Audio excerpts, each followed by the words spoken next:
In this video, we're going to multiply polynomials. So first, we want to take a look at some examples of the types of polynomials we'll be working with. We can categorize polynomials in a number of different ways. One way to categorize them is by how many terms they have. All right, so and I'll use these terms as we go through the multiplication part. A monomial refers to one term, right? So here's an example right here of a monomial. It's just a one-term polynomial. Binomial, 2 terms. Trinomial, 3 terms. Okay, and the list goes on. You could have much more terms in a polynomial, and you could have multiple variables. In my examples here, I just have one variable for each one, x. But we'll see multiple variables as we go through these examples. Okay, so let's start with the first one. As you can see, I'm multiplying 2 monomials here, but we've learned how to do this before. When I multiply these two guys, we understand we multiply the coefficients, and then we multiply the variable term. So 4 times 3 is 12. X to the second times x to the fourth is x to the sixth, based on what we know about exponents. Same thing with number 2. Negative 12 times positive 4 is negative 48. A to the first times a to the second is a to the third. B to the fifth times b to the third is b to the eighth. We know our rule, adding exponents. For number 3, I'm going to distribute the 4x. So 4x times x squared is 4x cubed. 4x times 6, negative 24x. 4x times negative 6, I should say. Make sure to distribute that 4 to both terms. Okay, 4 and 5. I'm going to distribute again. So I have a monomial times a trinomial this time. I got 2 variables this time. That doesn't really matter. You just see that you have the monomial outside, or one term outside, and you realize you have to distribute it to each of the 3 terms inside. Negative 3xy times x squared is negative 3x cubed y. Negative 3xy times negative xy is positive 3x squared y squared. Negative 3xy times negative 1 is positive 3xy. Okay, so there is my product after I multiply. Number 5. Now, normally for number 5, you have a binomial times a binomial. Normally you would FOIL. Okay, that's the acronym we use to multiply a 2-term, a binomial, by a binomial. We don't actually have to FOIL. There's a shortcut for this one, but let's go ahead and FOIL. The f in FOIL is x squared. The o in FOIL is negative 5x. The I in FOIL, the 2 inside terms, positive 5x.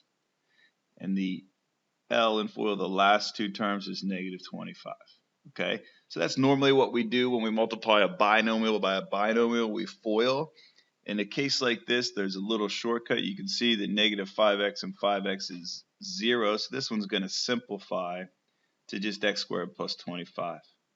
Okay, so the shortcut then will be whenever you have a term like that, x plus 5, and the other one's the same exact thing, but the sign in the middle is different, then you can just do the first and the last 2 terms, right? Because this will always happen. The middle 2 terms will always go away.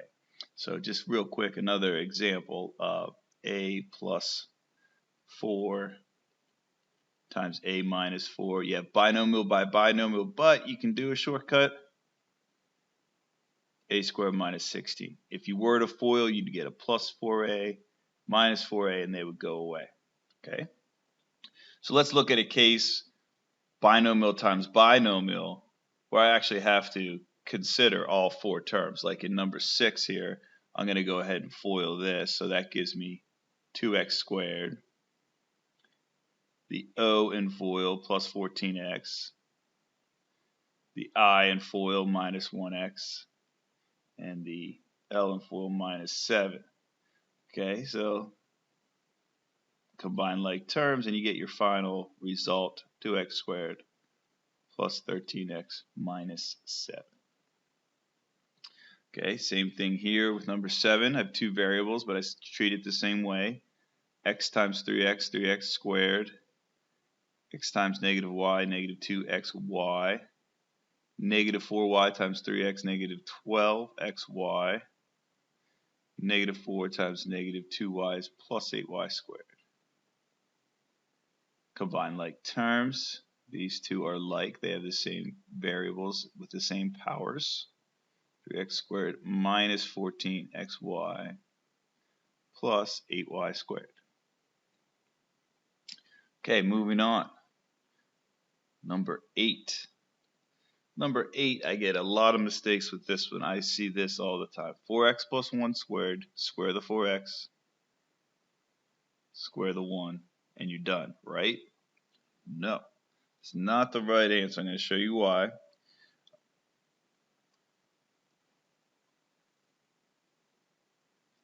Because not the right answer, because we have to FOIL this one. So very careful.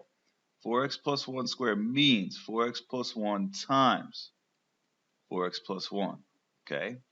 So what I have to do is FOIL, just like the last one. It is a binomial times a binomial. So watch what happens. 16x squared when I do the first one. The O in FOIL gives me a plus 4x. The I in FOIL gives me another plus 4x, and then the L in FOIL gives me a plus 1. Combine like terms, and you do get the 16x squared, you do get the plus 1, but you get this middle term, which you should always get when you square out a binomial. Okay, so the advice is whenever you see something like that, rewrite it. 4x plus 1 squared, 4x plus 1 times 4x plus 1. Okay? All right, two more. Let's keep going. Number 9. This my first example will have a binomial, 2 terms, times a trinomial, 3 terms. Okay, so it's the same idea as FOIL. The idea is I got to take this x and multiply it by all 3 terms. All right, and then after I do that, I got to take this negative 1 and multiply it by all 3 terms. That'll give me 6 terms, and then I combine like terms. So let's see what happens. So go ahead and start with the x. Take the x and multiply it by 2x squared. That's 2x to the third.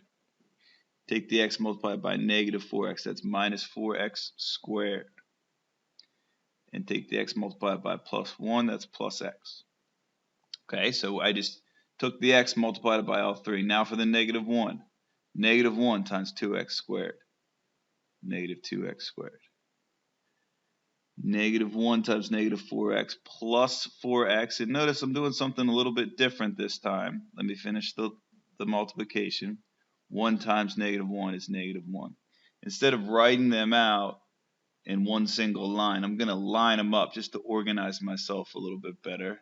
And I line them up by like terms. Those are like terms, and those are like terms, right?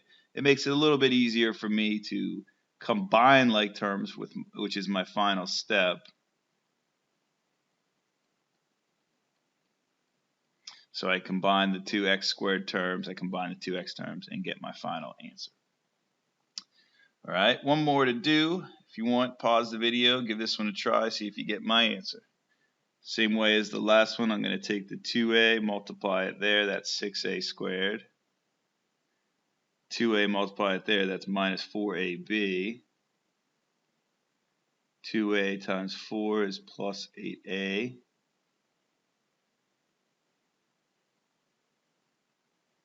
B times 3a is plus 3ab, so I'll line that one up.